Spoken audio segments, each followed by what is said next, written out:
He's Nick, I'm Matt, and we're Insufficient. Diet Coke is just a fridge cigarette.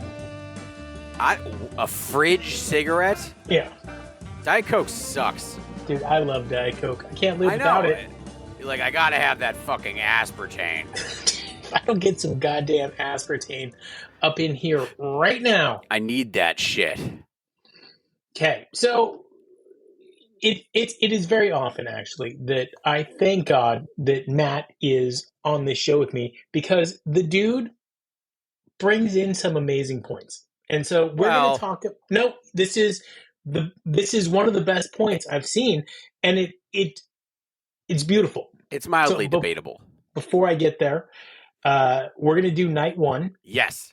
Today, although we have already seen night two, and just for everybody out there to calm down. Not too far away. We got night three coming up. Not too far away. We got night three. But night two, I think, and we'll talk about it tomorrow, may be the best show of the tour so far in terms of song selection. Night two, you saying? Night two, and playability. That Mike song starts off so slow that I wanted to blow my brains out, but by the end of it, I was right there. So let's not get into that now. Now we're going into Friday, 7/11/2025. Before we get there, you called me up early on Saturday morning. I was like, what? I thought maybe something was wrong. Okay, but I answered. Nothing's wrong. That's what you do. Because when your friend calls you, you answer. Yeah. And you're like, Nick, I've been thinking about something. You want to tell everybody the insight that you have had that kind of blew my mind? Okay, so I know we've caught a lot of flack for saying that this tour has been pretty rough, which it has. I'm still not off of that horse, okay? Has it gotten better? Yep, but there's still, I don't know. This many shows in, they're in a tough spot. So anyways, it seems to me, if we're going back to spring tour, right? With 6 shows out in the West Coast. 8 shows out in the West Coast. Half of them were good, half of them were not so good. The first show was, we're just going to write it off because it was a big time change. Sure. And, okay, Seattle night 1, no good. Seattle night 2, the next 3 were amazing. Great. Portland, amazing. Yeah. Everything that happened in San Francisco, amazing. We're going to go to California. I've got a massive erection because this should be an amazing run at the Hollywood Bowl. And what happens? That's tough for Nick to get a massive erection. It takes a lot at 50 years old for Nick to get a massive. Well, that's fucking mean. Hey, listen, you got to take a couple of pills. No, that's what the Diet Coke is for. Ladle some chocolate into your butthole, and you're ready to go. Okay. All right. So next, the thing is that I think that I'm not sure, and this is just a theory. Is after Phish was waiting basically to get the information that, were they going to get into the Rock and Roll Hall of Fame or not, right? During spring tour. And almost around the same time, now obviously we probably found out later than they did if they got in or not, but almost around the same time that shit started going sideways for them in spring tour, like all those Hollywood Bowl shows, everything like that, they were garbage. Was when they found out about the Rock and Roll Hall of Fame. And they've said for years that they've never cared about the fame. And I think for a long time they didn't. But I think later, like now, especially when they found out they could get in, it changed. And they're like, shit, we might get in. People are now going to the community of musicians and whatever are going to recognize us, right? And when they found out, shit just went beep. And I think it kind of rocked some people in the band, and I still think they're kind of 2 members from that. It rocked 2 members. It rocked 2 members, Page and Trey. I don't think Mike and Fishman gave a fuck. Fishman did not give a shit, and neither does Mike. Mike lives in the Mike bubble. If you can get in that kind of mindset, your life is a beautiful thing. Sure. There's nothing wrong with mourning loss, and I think this one hurt. Hundreds I do too, and I don't blame them. Of people voted for them online. They were like blowing everybody out of the water for the fan vote, and it counted for absolutely nothing. And I don't think that anybody will publicly admit to it, but the coincidence is too strong to not be correlated. everything was amazing until sometime after they were in the Bill Graham Auditorium and before they took the stage in the Hollywood Bowl. And I've always felt kind of weird about the way that Trey looked on that Seinfeld sketch. Put that into perspective. Does he look sad as Jerry Seinfeld? The answer was yes. And Trey never looked sad. This is just a theory. And so it is a theory. And by the way, there's nothing wrong with it. Like I was incredibly disappointed. TJPC80 agrees with us. I was incredibly disappointed they didn't get in, and it hurt my feelings. And I just listened to their music. I'm not even in the band. I was disappointed for them, for sure. For me, I think fuck you. I think I was disappointed for them. I think that going back to this, like, no, they don't care really, but now they would kind of like to be recognized a little bit, and they had this close to getting a taste. They're never recognized. They're not recognized about Rolling Stone. You know, if you do the top 250 guitarists, like Trey is like 53. He's like not on there, or it's just ridiculous. So they've always just when you walk into the Rock and Roll Hall of Fame, one of the first things you see is the fucking hot dog. My wife was there, took a picture of the hot dog, and got me a Phish sweatshirt that they were selling at the gift shop. So these are guys they didn't even allow in the Rock and Roll Hall of Fame. But they're going to sell their merch. Sold it, the hot dog, to the Rock and Roll Hall of Fame. They should ask for it the fuck back. Just saying. Yeah. I don't know. But for them to get all of those, all those votes, way more than anybody else, and then just get shafted. Fucking shined hard. I don't think we're reaching. I really don't. Phish had PDX 77. Thinks we might be reaching a little bit. We could be. I don't know. We're doing a reach around. Nick does the reach around, but like I feel like it's quite a interesting connection to when they found out about it to how they've been playing. Out of their minds, they've been playing for the last few years, but particularly the last 2024 was great. 100%. 2024 was off the fucking charts. It makes me want to give a little more leeway, but at the same time, let's mourn the loss. Yeah. We are here now. We're moving on. Let's fucking go. Before we get to all the love and compliments, we are going to do North Carolina Coliseum Night 1. Yeah. Okay. Set 1. Song 1. Opening off with Free. Kicked off clean, punchy, big crowd energy right out of the gate. BCE. Mike was booming. Mike and Fishman were just on top of it. Nothing really exploratory in this one. They're really feeling the freeze since 2024, going into 2025. And Mike is leading the charge in that song, which I love. Yeah. Mike, and you and I make fun of the rotation, but I like Free in the rotation. If I had to choose between Free being in it or not, I'm picking in every time. Song 2, Rift, coming out. Rift. Rough Rift. Brick City. Yeah, it wasn't great. No. It wasn't great. From the Rift a couple of shows before, it didn't even compare. So I don't know. It was weird. Is going to be cash. No, I get it. This one is fine. I mean, I've only played it, I don't know how many times. We are going to go into a great set of songs for me. Spanish Moon. I don't really like Little Feat, but I really like when Phish plays this song. It's a good cover. They did it well. Funky as hell, man. Yeah. And I like it. If you're going to play Spanish Moon, though, you could also play Mexican Cousin. Dripping with swampy swagger on this one. And now, no, you're not going to compare Mexican Cousin to fucking Spanish Moon. Why? Because it's Spanish and Mexican? Sure. That's ridiculous. Both of them are about like drinking and how you can't drink anymore. Anyways, I think Paige really shined in Spanish Moon, especially on the clav, just killing it.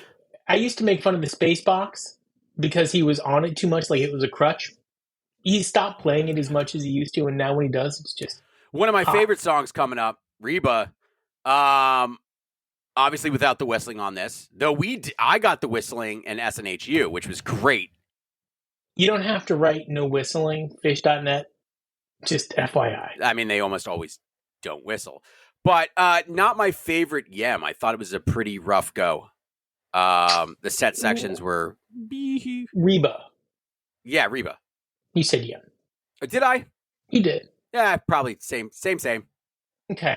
Now, for the first actual, really true bust out of the entire tour, and maybe even in the last year, we have Devotion to a Dream. First time since 10/15/16. 322 show gap on this bitch. Basically, they released it with Fuego, and then they never played it again. I like this song. I was excited to hear it, and so triple snaps. Lyrics if it made it. Yeah, lyrics hit unexpectedly hard in 2025 on this one. Received warmly, but didn't carry a ton of momentum musically. Still a notable rarity. Nah, I liked it. I'm glad they played it. It tells me that they're out there and they're kind of thinking about what they're doing, which is something that makes me happy. Now, you and I will disagree on the next one. Final Hurrah. Face plant into rock. I'm here for it. I know you are. I don't get it. Anything from Kosovo Fat or Kosovo Vox. I think we say Kosovo Fat, and I want to stick with that. Tom Marshall says Kosovo Vox, but whatever. Coming from a guy that has Lego hair, and you know something about that. That's why he's going to come on the show, and we're just going to talk about hairstyles for like half the time. I feel like you guys could pop your hair off and it's interchangeable. It is. I'm like, Tom, try this. He's like, ooh, and then, ooh, great. Do you take your hair off? Do you and your wife switch wigs when you're in bed before you go to sleep? Obviously. Okay, cool. So this normally would be considered a bust out, but they played it 2 years ago or so at the Wharf. My mind's got a mind of its own. Yeah. First since 5/28/2022, 149 show gap. A little bit of grab ass on this, as Nick and I always say, bluegrass grab ass. We love that. I think it was lively. It was a nice palate cleanser. It is. Now the funny thing is I always thought this was actually a Mike song, but some dude named Butch Hancock, who probably plays bluegrass, judging by the facial hair on his face, wrote it. It's his song. Okay. There was another song that I saw today that was a Phish cover, and I always thought it was a Phish song, and I can't remember what the fuck it was. It's going to blow your mind. Oh, which one was it? I can't fucking remember. Oh, my God. Golden Age. Wait, Golden Age is a cover? Yeah, it's not from them. It's a video on the radio or whatever the fuck that band's name is. Yeah, it's not their song. Talk about Hey Stranger for a second. Yeah, so that's Nick's favorite song. Especially he likes this when people are in the urinal at the show and he wants to go up behind them and say, on the radio. Yeah, I told you. Holy shit. Yeah. It's not their song, man. Another fucking cover. Okay, so then now the question for me, by the way, this is a debut from 2009. I think it upsets me that it's a fucking cover because I'm like, all right, this is kind of cool that like Phish came up with this like groovy little song. Nope, not at all.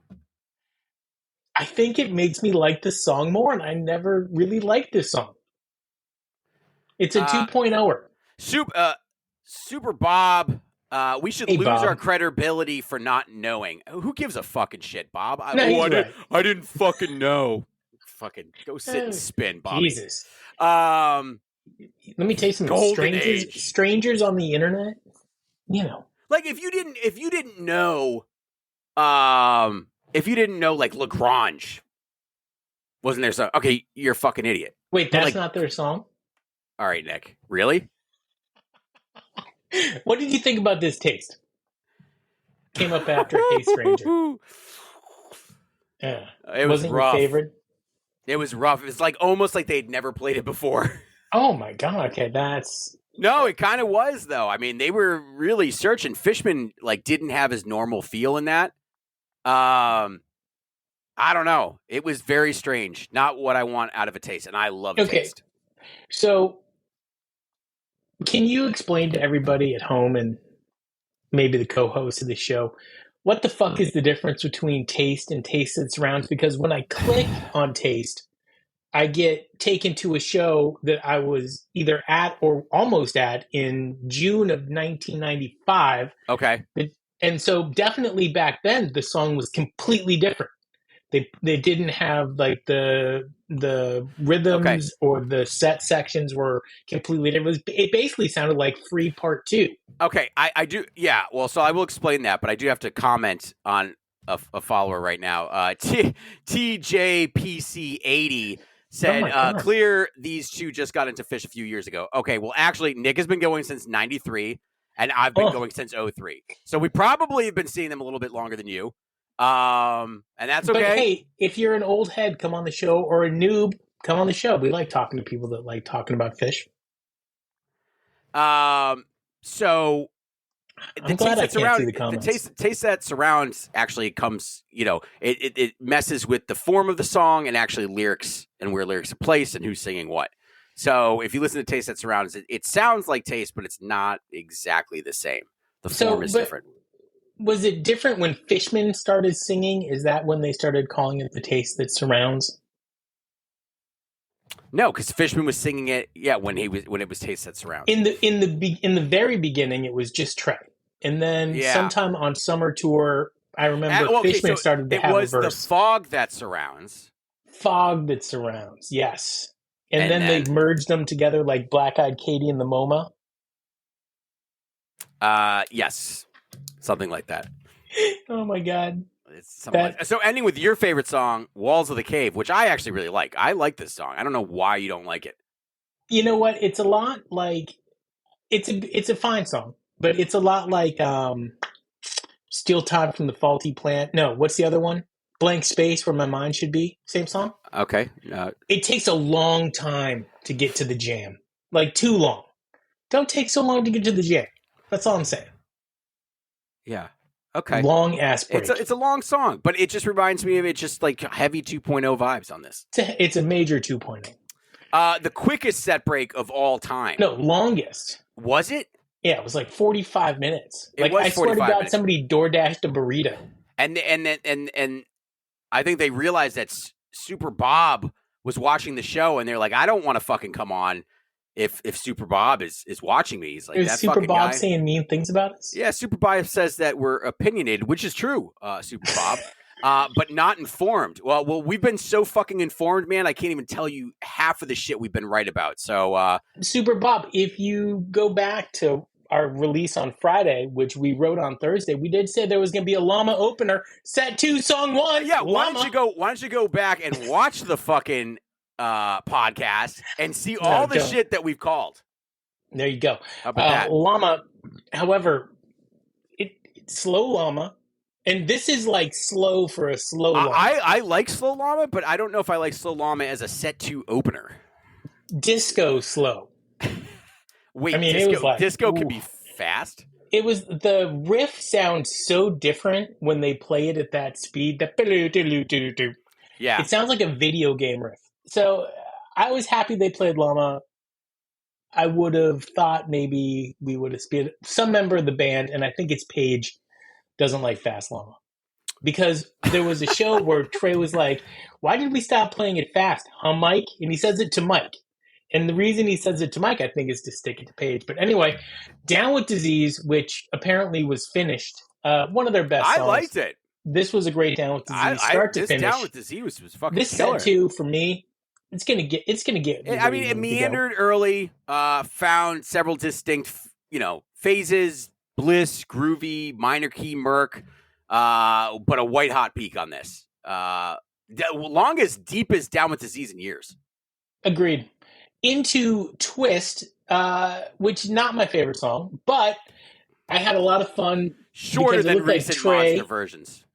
Trey was having fun with Mike playing some kind of weird, like, little thing, and Mike was trying to stick it to Trey. It was great. Then we're going to jump right into The Well, which is a tab cover. Throw me into the fucking well. I like this. I don't know why you do. Don't you? like this I don't song. know. Just not a fan. At the bottom of the well. Yeah, I don't know.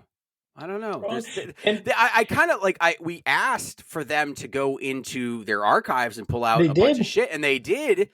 But I think they realized that when they do that, they're not going to be as well practiced in these songs, which I guess we should expect. The Well is in rotation.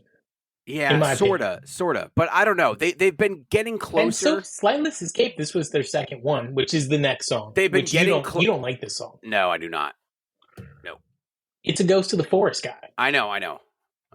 I think it's Lot Boy Yorgie's one of his favorite songs. He's been chasing this bitch. Okay, that makes me not like it as much. Oh my God. Just Shocked kidding. as torture. Because one of my favorite songs. When I find out that he likes a song, I think of him doing that weird dance. The dance? The cross-eyed and painless dance? Yeah. The worst Shocked as torture I've heard. They've been Love bad. the song. You know what they need to do? They need to bring out the Dude of Life, and they need to do his song, which I forget the name of off the top of my head, but it sounds the same, and it's a great song. I mean, Shocked as Torture is one of the songs that you could do the same set reprise with.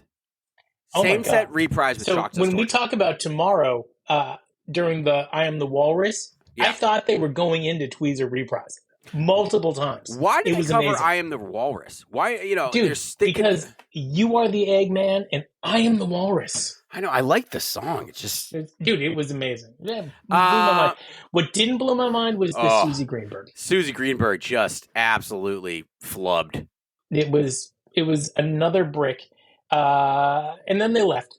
They came back out. Circus Comes to Town. Which, I love that song. Another First Tube. They just played it.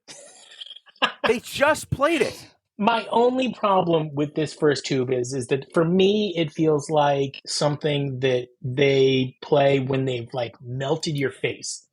Yep. I did not feel like faces were melted Friday night.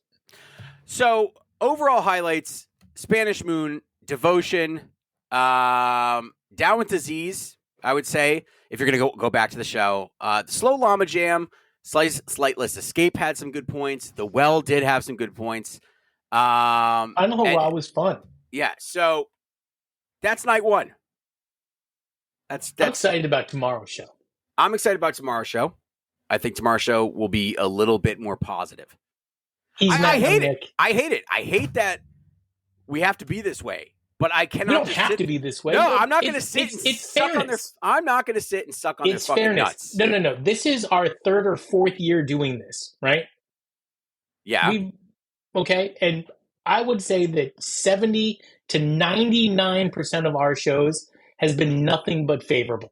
Like, as a matter of fact, like we went in the very beginning, we went out of our way to never say anything mean about anybody or anything, including the band. And then as time's gone on, and we've had more and more engagement with the people that tune in, there's a small amount of responsibility that we have to just be fair. So we're being fair. Like I said, I love this band. We've been listening to this band for absolute years. We've heard many fucking shows, been to many shows, and it just, I get that they're older, but they did so much better last year. So not sure what's going on.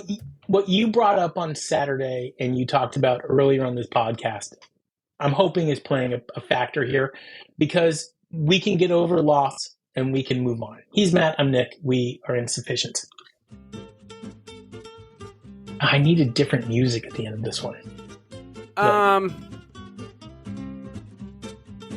trying to think of a good, a good question of the day. Okay.